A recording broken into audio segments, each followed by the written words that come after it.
Welcome to the Middle AGEish podcast, authentically and unapologetically keeping it real, discussing all things middle-age-ish, a time when metabolism slows and confidence grows. Join fashion and fitness entrepreneur Ashley Badowski, former Celtic woman and founder of the Lisa Kelly Voice Academy, Lisa Kelly, licensed psychologist and mental health expert, Dr. Pam Wright, and highly sought-after cosmetic injector and board-certified nurse practitioner, Trisha Kennedy Roman. Join your hosts on the journey of Middle AGEish. Hello, everyone, and welcome back to another episode of Middle AGEish Podcast. My name is Trisha Kennedy Roman, and I'm joined here today with my co-host, Ashley Badowski, Lisa Kelly, and Dr. Pam Wright.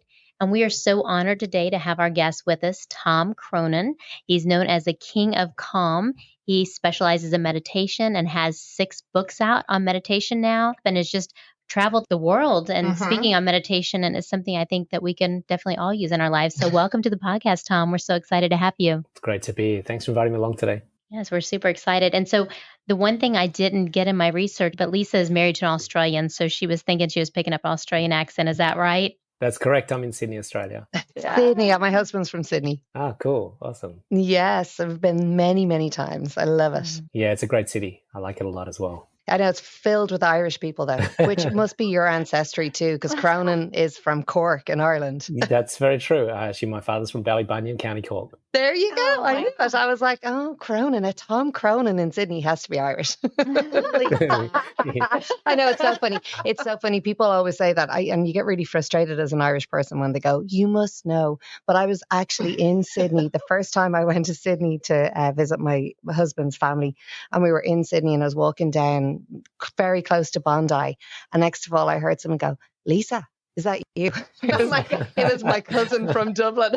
Oh my There gosh. Small world. Very small world. Yeah, there's loads of Irish in Sydney. Okay, that's funny. Because I would not have known that. Yeah. Oh, yeah. Filled. Yeah, Okay. beautiful there. Well, I just happen to fit in that cliche because I do live in Bondi, so there you go.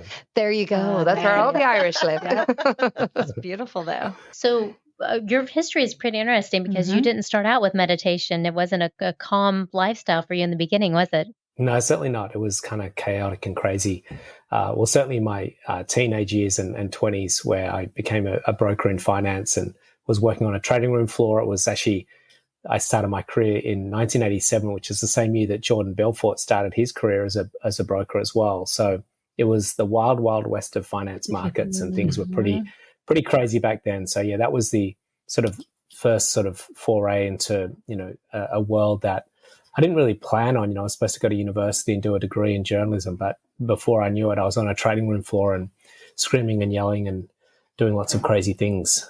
Wow, that sounds like a lot of stress. So we were talking about, I know when I try to meditate, I get stressed out trying to meditate because then I'm telling myself I need to calm down, I need to quiet things down, and then I just meditation makes me more stressed. Yeah. So how in the world did you go from stock exchange to meditation?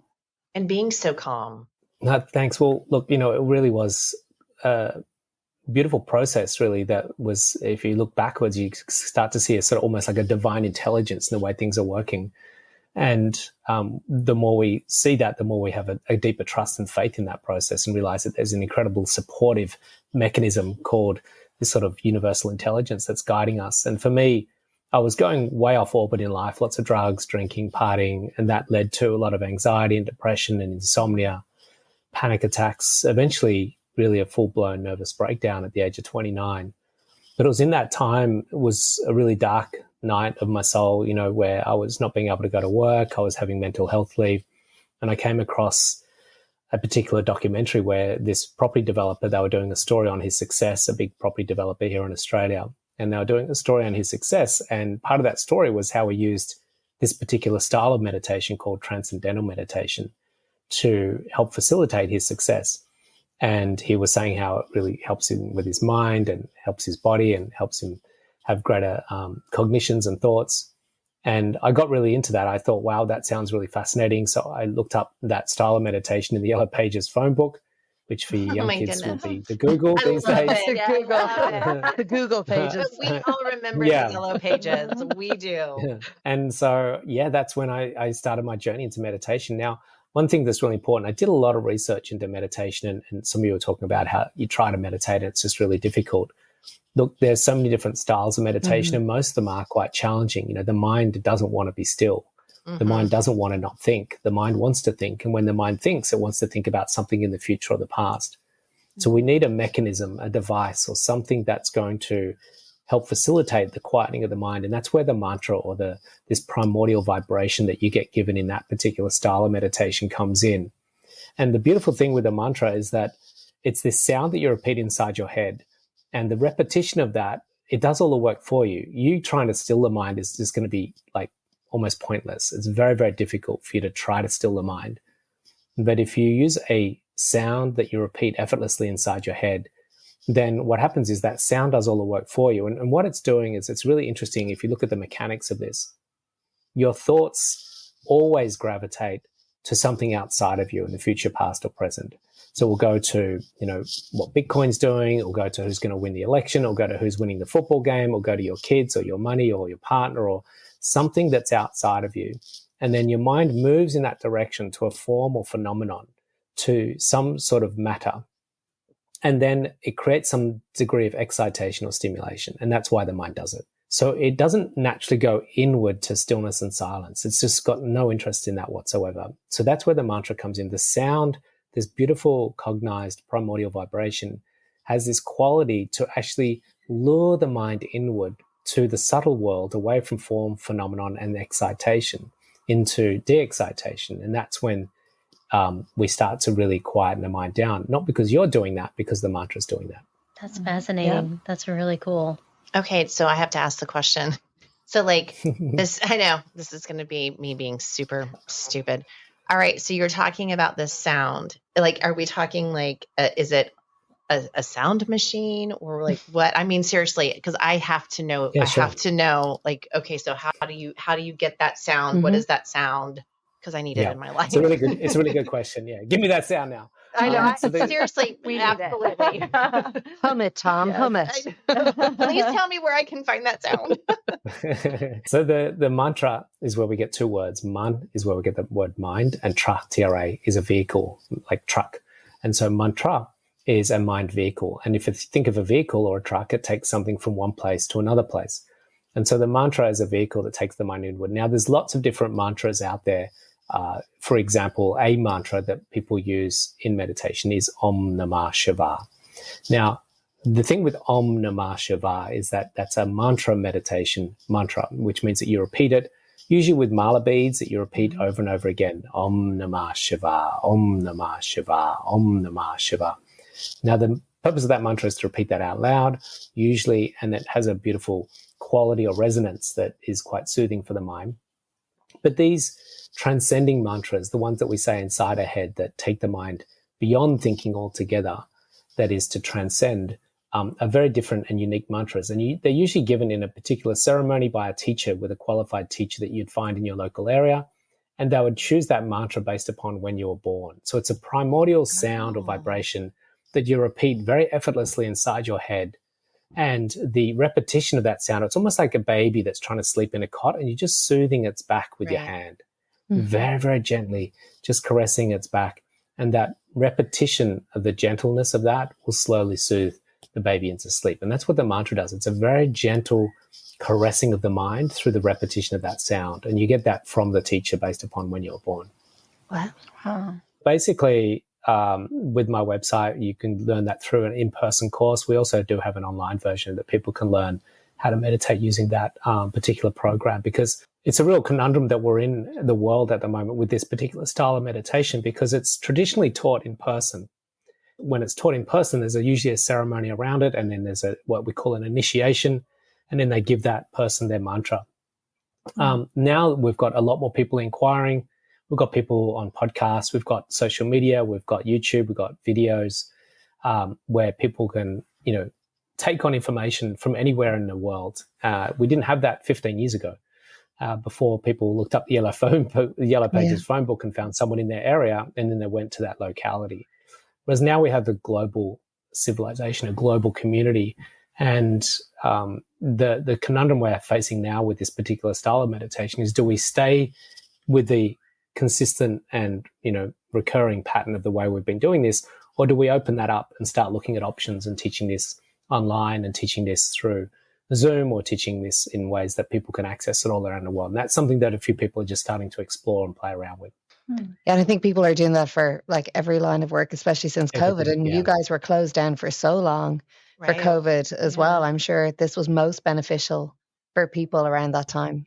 Yeah, it's a really big, interesting space that we're in now as a species. I think for us to really get out of the doldrums that we're in right now, the stress, the overwhelm, the anxiety, the addictions, we need to en masse go through quite a significant change.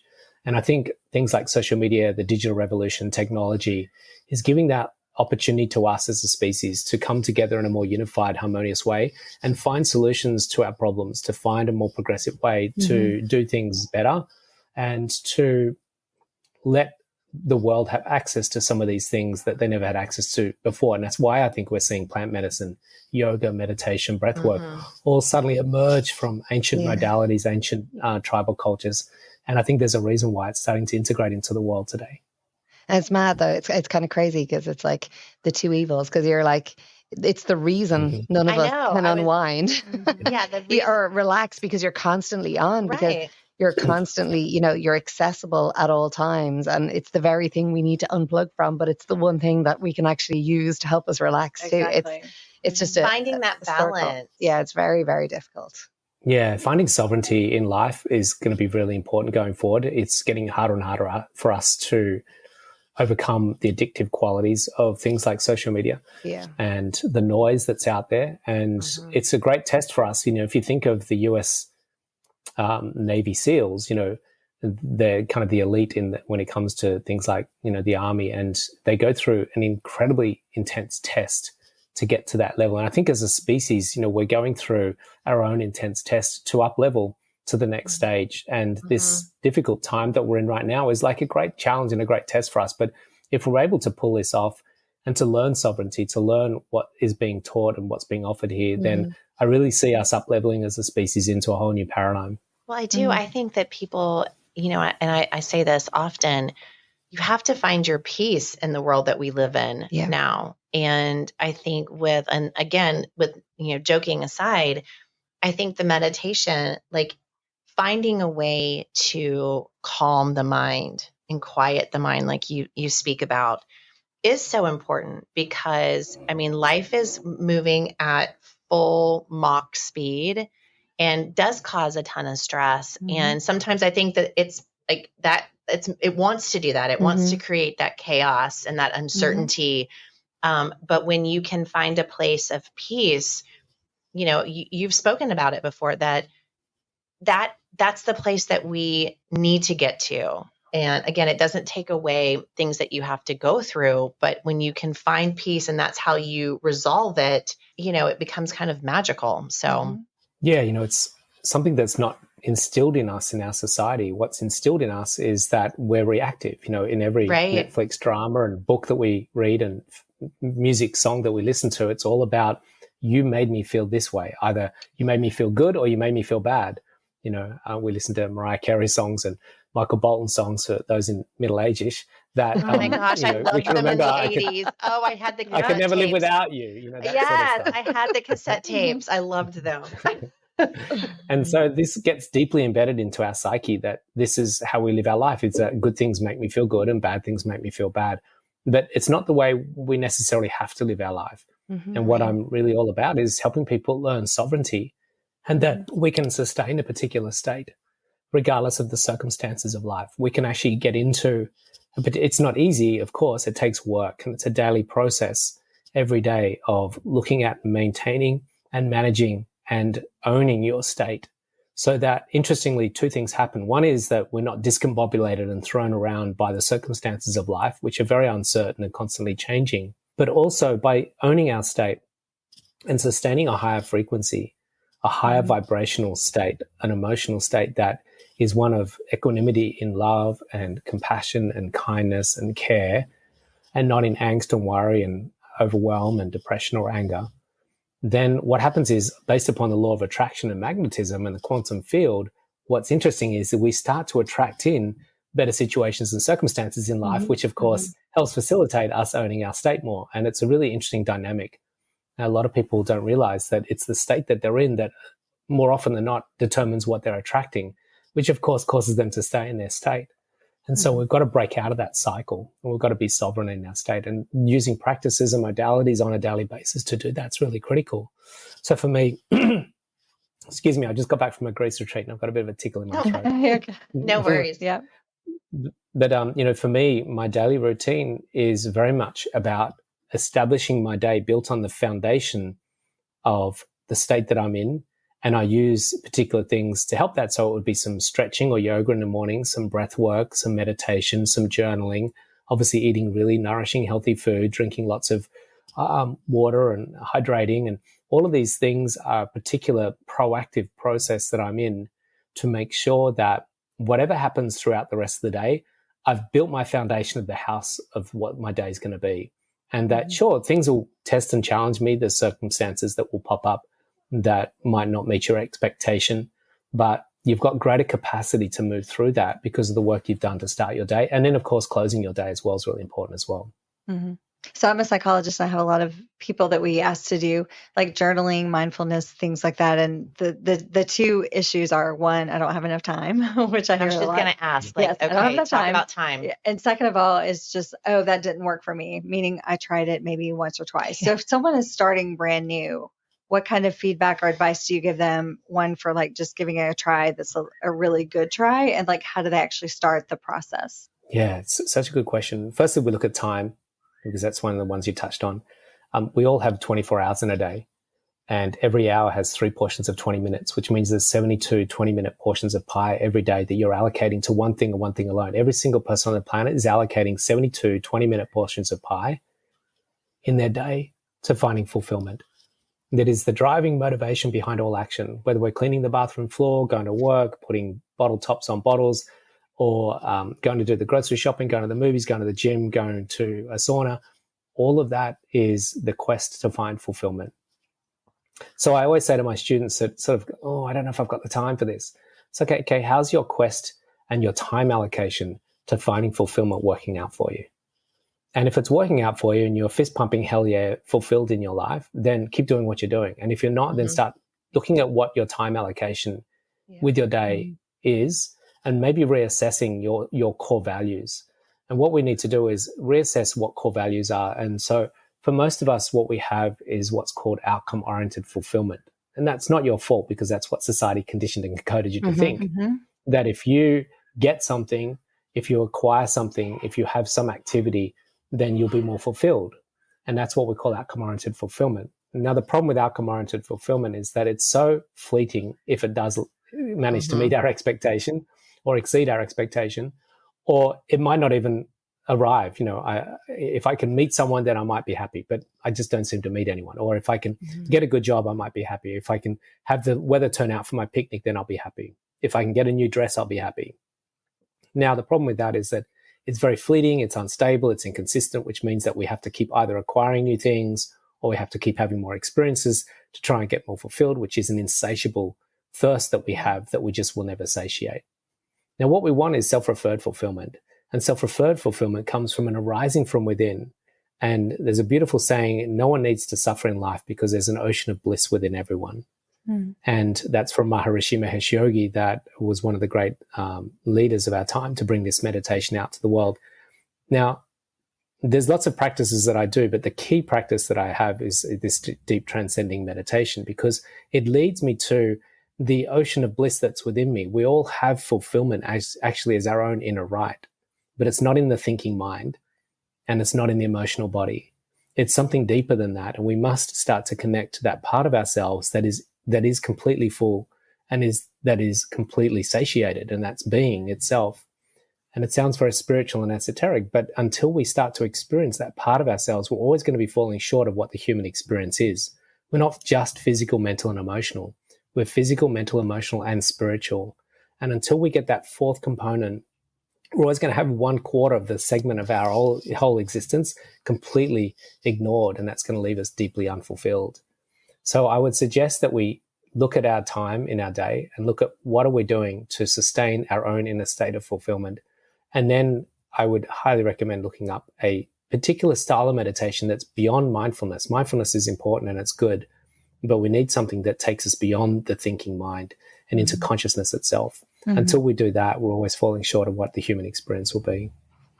So you've obviously done a 180 from where you were to where you are now. Did it take you a long time to get to that point? Yeah, it's an ongoing process. I'm still learning and growing and evolving. We're all in the process of enlightenment. Enlightenment is an ongoing process. And even if someone's in abject misery, it's still part of their journey to realize their true nature. And my most biggest leaps in life were always just after some of my darkest times and most challenging times. Darkness, challenging times, difficult times, conflict, turmoil, chaos is actually the impetus for change and growth. It's just that most of us don't realize what it's there for, and we're ignoring the opportunity that comes from that difficult time for adaptive change. But for me, it was quite a significant shift that happened when I learned to meditate, and I started realizing that I was ignoring an aspect of myself for many, many years, which was the source of all my suffering. And when I started giving that more attention, my life simply started to get better. It didn't get perfect, and it still isn't today. And I'm not an enlightened person. I'm just in the process of becoming more awake and more conscious. You just get better, and life gets better. And it's something that's an integral part of our day. And if we ignore it, which most of us are doing, unfortunately, then we're just going to have more suffering. But that's okay. The suffering is there to guide us and to give us a sense of, what can I do different than what I'm currently doing so that I don't have the same suffering repeating itself over and over again? I haven't really thought about like getting something outside of your body to be able to relax, but I've just discovered brown noise instead of white noise. But I have to play that every night when I sleep. And I guess that's kind of that external sound I'm hearing to really help me relax. But I have to have sound. But that brown noise now is like, I love it. I have to sleep with it. I feel like that's like helping me like relax. Relax. Yeah. And what is the brown noise? What does it sound I know. like? I had to ask that. Yeah. So it's my friends just were visiting and they were like, oh, you have to, because I said I had to have a white noise. I use Alexa and I have her do white noise, but brown noise is just, it's like a little bit deeper. like a different Oh, wow. Yeah, frequency. I feel like I sleep so much better with my brown noise. So yes, if you've not tried brown noise, I think it's just a different frequency, but it's deeper. So I feel like it just, Isn't it amazing? Like, and that's what we've been talking, like just how things like internally, like those little things, like you said, that will kind of shut the outside noise out, no pun intended. But, it takes you to that place of restfulness. That's mad. well, it's technology because now when I tell Alexa what time I want to set the alarm, she automatically turns on brown noise for me. So Wow. technology can be good and bad. Jay Shetty is obviously a very well-known podcaster and a former monk. And we have a monastery near where I live, and we've gone to different prayer sessions and stuff. But I think that that's something too, how they find so much peace, because I think that most of their lives, at least from what I understand, is based on meditation and kind of, letting the outside world and Disappear. Yeah. So I think that's really interesting. Look, I always come back to a book by Malcolm Gladwell called The Outliers.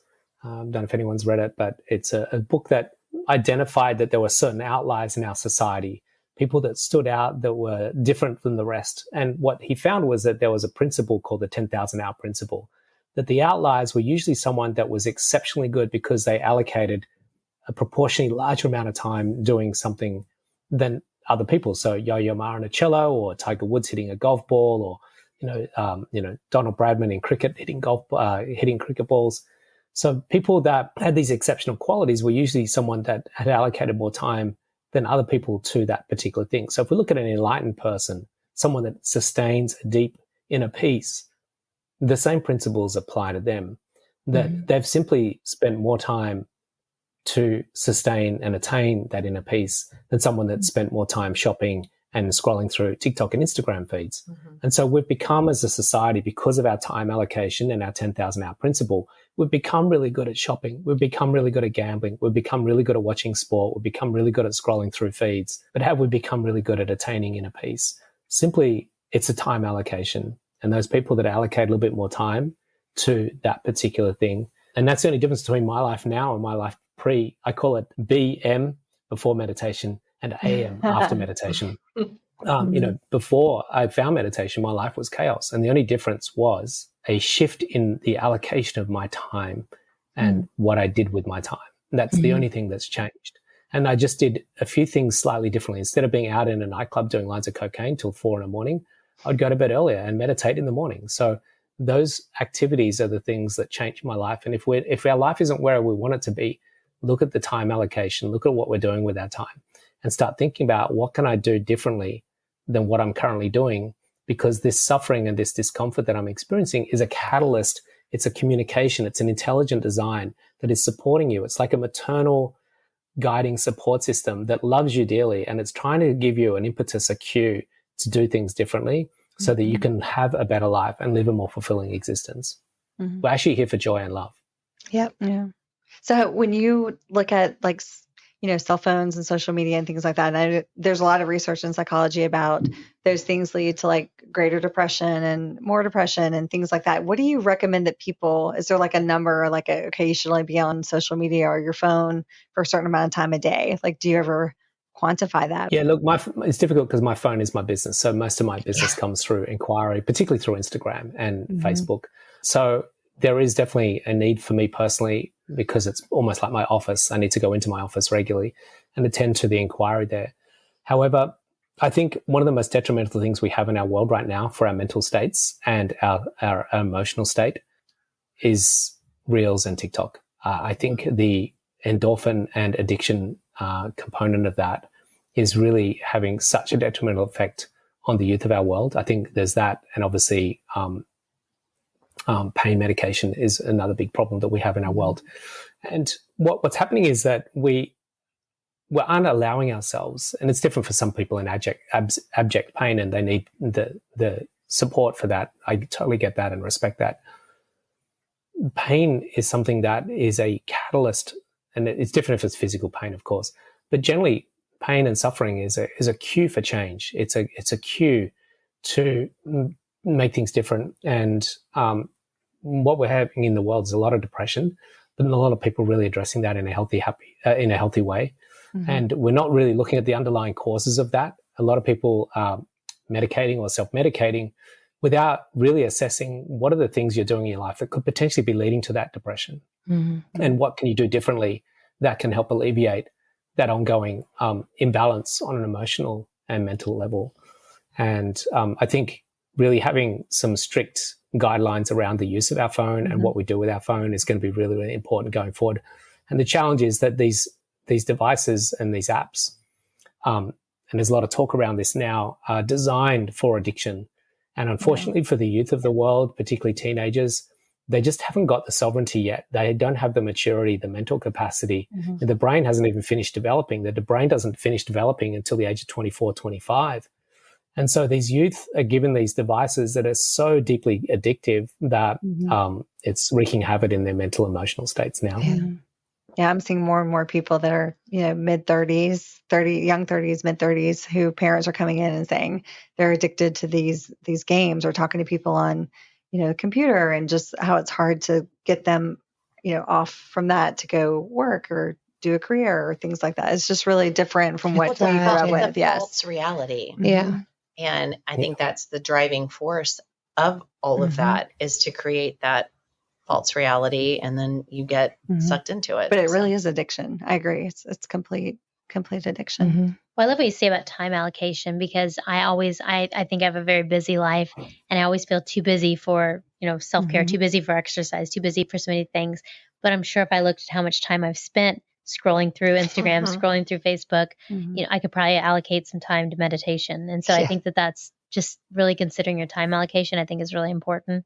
It's really interesting. You touched on the word busy life, and what we've also conditioned and almost not only normalized but glamorized is having a busy life. Yeah. And I was also very deeply glamorizing a busy life as well. I thought the busier that I am, the more meaning I have in my life and the more purpose I have in my life. And I realized that was leading me to great levels of discomfort and stress. And so I started to think deeply about the life that I wanted to create. And a lot of people don't realize how powerful they are at creating a life. They were very powerful at creating a busy life. So you could actually be very powerful at creating a non-busy life. And so I work with a lot of people and helping them reshape their perspective of what a successful life could look like. And if you start to get very clear about what a successful life could look like, where you're not busy and you have big gaps of time in your day for self-care, personal development, and just rest, yet you still have as great a deal of success and a greater deal of meaning and purpose in life, you'd be quite fascinated how quickly you could create a life around that. It's just that we don't generally think it's possible, and our society conditions and codes us into thinking that a busy life is an important life, but it doesn't actually have to be that way. And we can have very successful, very abundant, and very healthy lives where we're not busy. And I think we need to start thinking about that as a collective species. That's a really I love great point. that. Yep. So you talk about your coaching clients. So I'm assuming then you have with your website, you have different meditation classes, you have different coaching. Can you tell us a little bit about what you have on your website?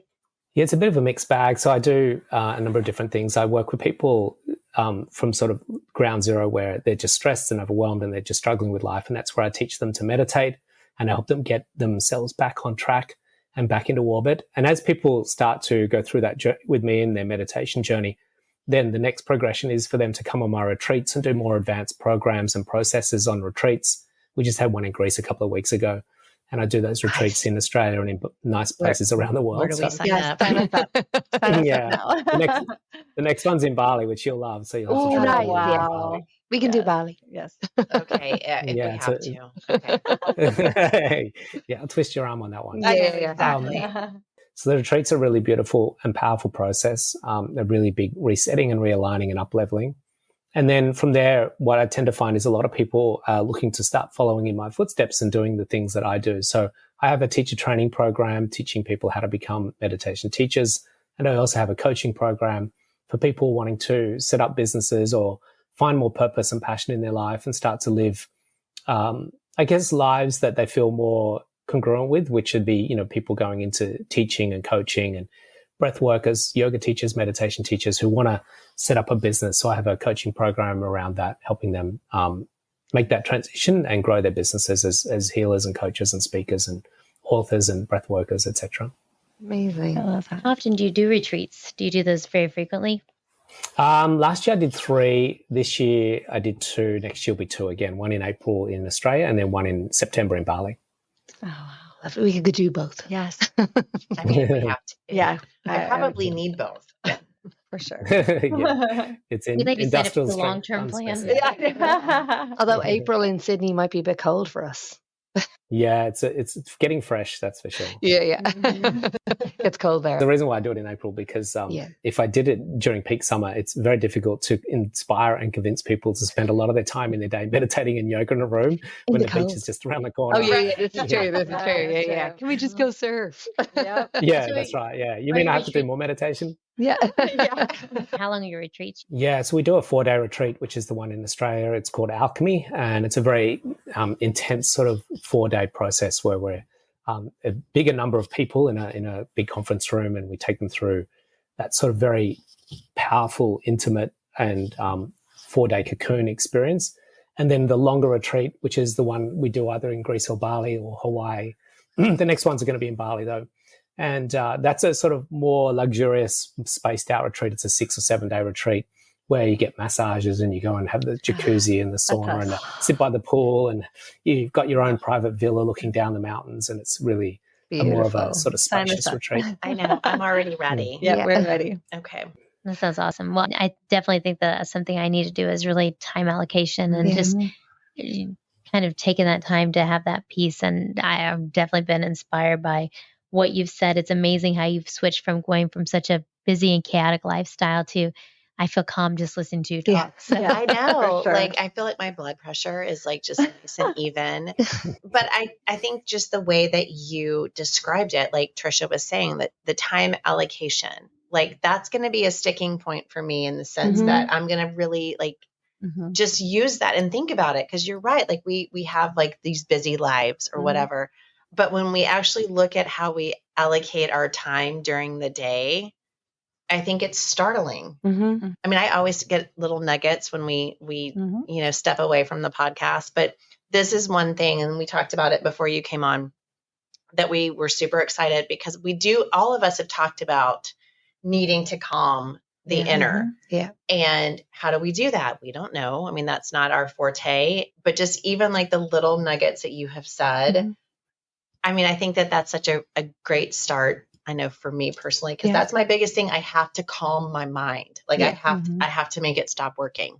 Well, I wish I would have known this earlier. And I think it would have been a great thing for like my kids before they ever had technology to almost make that part of a practice. You know, if you would teach kids when they're young to have that time to meditate and everything before you hand them the cell phones and stuff, I think that would be really great. I'm just going to slightly correct a little. I'm very nuanced when it comes to words. We tend to use the terminology calm my inner world. I would suggest that we use a language that says find my inner calm, because there's an inner calm already there. Oh, yes. Yeah. It's like the analogy I use is the depth of the ocean. On the surface, there's lots of turbulence. There's peaks and troughs, and the peaks and troughs aren't caused by the ocean. The peaks and troughs are caused by the wind, the high low pressure system, boats moving along it. So we've got the ocean being affected by something else, and that's how most people are. They're affected by circumstances in life.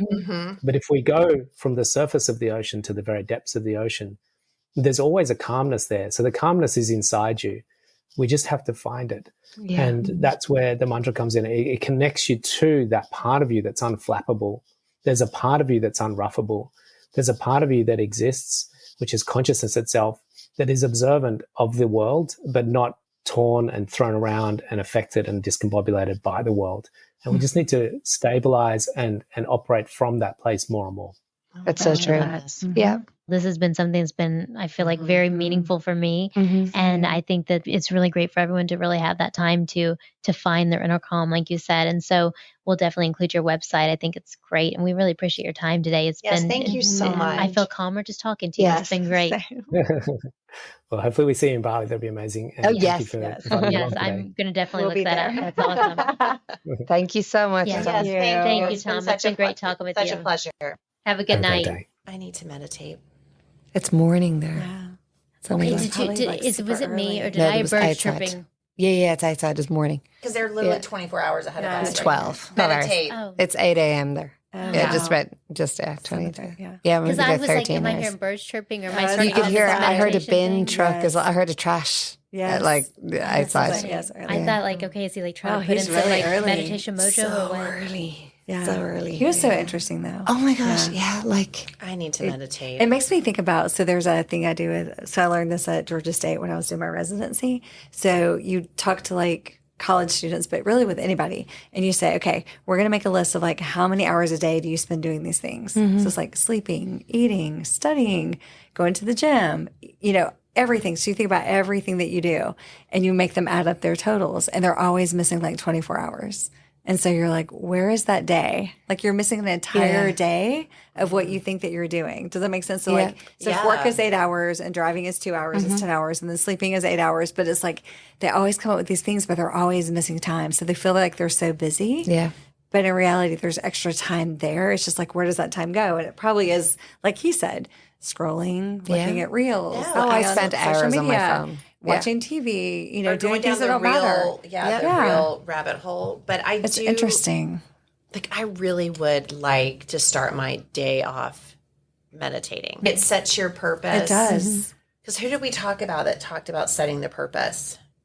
Did we not? Maybe we've actually had quite a few people. And I know. Sorry. We've talked to like so many people that have been like so moving, but I think that honestly with him, like this is probably one of the most I've had to I needed to listen to. Yeah. Like really. And his time frames. Like there's only like if you look at 20 minutes, 20 minutes, 20 minutes, and all those times that you have, it seems like a lot of time, but then we don't use that time it's for 20 us. minutes. We use it for other things. No, I really do. Like I really do want to start I want to figure out how to do this meditation and like where you can shut the brain off. And it's really weird. I kind of feel like I am calm on the inside. I feel like calm, but I can't switch my head off about different things. I don't feel like I'm about to blow over like with. No. Do you know, I kind of feel I have a good equilibrium, but I still can't turn my head off. See, and that's like my problem because I really for the most part, I do feel like I'm super at peace. Yeah. But my brain doesn't shut off. And I think that learning to start my day with a very distinct purpose where you ground yourself, you turn it off, you go inward like he was talking about. I think that is only going to enhance the calmness and enhance the peacefulness. I get that, but I wonder, just throwing a little spanner in the works here. You are allowed Could to do he that. maintain that if he was going back on the trading floor? But How do you can't we're all running our own businesses. So you can start with great intentions no, during the day, and I know it would help you to how you react throughout the day. Think where our life. This is the way that at least I took it. Mm-hmm. It will help you in your reaction. Yes, Because it sets that purpose. yeah, Yes, all of us deal with the public all the time. Mm-hmm. There is no normal day. It's not, you can't, there's no expectation like this happens every single day. This is what it's I always do. different. But what I look for is to continue to set the calm. So again, I feel like I'm getting to a place of such peacefulness and whatever, but it still doesn't I'll still get on social media or I'll still be like, oh no, I need that. I got to buy that. I want to have this. Those kind of things of what I feel like for me, it would enhance the peace and it will make it more organic and genuine. And because I feel it, but then I can get sidetracked and go down that rabbit hole of, oh my God, I got to have that. I got to eat all that, all that stuff. So that's what I'm saying. I don't think it's like I'm going to go. I would love to go to Bali. Well, I'm thinking I'm not calm, so I just need to move to Bali and meditate. Let's go. Oh, That's kind of what I'm thinking. Girls trip. Girls trip. there you go. We're going to go from Chateau Alon to Bali. Yes. Let's do. We're I moving think on I'm up. also afraid though, if you calm your mind, well, for me, if I calm my mind too much, then am I going to start overthinking things that wouldn't usually bother me? But there's like more space in my head to think about other things. I don't know. I don't think so. I'm scared. I think that what he said is right, though. I think that people are either future focused, like concerned or worried about what's going to happen with this, and this, or they're past, like this all happened to me, so I have to be cognizant and not let it happen again. So being in the here and now in the present is very hard to do for most people. It's hard to be. Like most people, you're talking to them and they're thinking about what am I doing after tonight? What am I doing when I go home? What am I doing I think for this? that's the most important place to be. Right. Is if you can be at peace in the here and the now. Yeah, but most people don't stay in here No, and now. but I think that's what, to me, that's what I think is so amazing is because, like you said, we're so forward thinking or we're stuck in the past. Right. But the here and now has value. Mm-hmm. You're in this here and now for a reason. Mm-hmm. So if you are already thinking of tomorrow or next week, or you're thinking about what happened last week, then you are actually you're devaluing the here and the now. Yeah. Mm-hmm. And so my takeaway is that's part of the meditation is it brings you back to this is the here and the now. And if you go with clear intentions and true intentions and intentions of peace, your here and the now becomes better. Right. And like he said, it's not going to take away pain or it's not going to and I'm sure that's what the mantra does. The mantra restores you back but to. It brings, because that's the thing. Sometimes my mind, it does leapfrog and it goes over and I've got to be like, oh my God, well, I got to do this. I'm going to be here, this, or oh my God, I should have done that differently. Mm-hmm. But I've just wasted those cycles of 20 minutes of the here and the now. And that's going to be then my next or my last week. A week from now. Yeah. I'm pretty sure I've said this on a previous podcast, but I remember thinking about giving my dad at Disneyland and how every time I was on a ride, I was talking about the next ride we were going to do. And my dad was like, live in the moment. Yeah. And I was always thinking of not enjoying that ride. I wanted to think about the next ride I was going to get on. Right. And I think that's what us is humans. Yeah, that's what we've been conditioned to do is okay, I want the next best thing. Mm-hmm. And my interpretation of the meditation is putting value in the here and the now, and that can probably change then your perspective. Which is what I need. Yeah, because I would like to be. Yeah, I always talk to people about it's like driving your car. So it's 10% of you needs to be in the roadmap. Where am I going? The future, right? 10% needs to be in your rear view. Where have I been? What's going on behind me? But really 80% of driving your car needs to be present, here and now. But most people stay too far in the roadmap and they crash, or they stay too far in the rear view and they crash. So they're past and present, but not staying here. Mm-hmm. And it's hard though. It's hard to stay in here and now. But that's the beauty of life though, is when you have these little learning situations. Because again, if we had all the answers and we had already, done all of that, then we wouldn't be here anymore. Yeah, this is true. So I'm just happy and thrilled to learn these little lessons through this experience. What a gift. It really is. is. No, it is, yeah. I just don't think that I would think about things even, and I know this sounds so cheesy with like the podcast and stuff, but like it's brought so much stuff to like awareness. Right. For like me. Yeah, me too. And knowing the importance of each little thing. So I'm super thankful that we had him, and I'm gonna go to Bali now. Cheers to Bali. Cheers. Let's go. Cheers to the here and now and to meditation. Here's to the and, podcast from Bali that we're going to do. Lord help us. Do they have Tito's in Bali? Yes. And karaoke. Sign me Here up. we go. Thank you for joining the ladies of the Middle AGEish podcast as they journey through the ups and downs of this not young, but definitely not old season of life. To hear past episodes or make suggestions for future episodes, visit www.middleageish.com. That's www.middleageish.com. You can follow along on social media at Middle AGEish. Also, if you have a moment to leave a review, rate, and subscribe, that helps others find the show, and we greatly appreciate it. Once again, thank you so much for joining us, and we'll catch you in the next episode of the Middle AGEish podcast.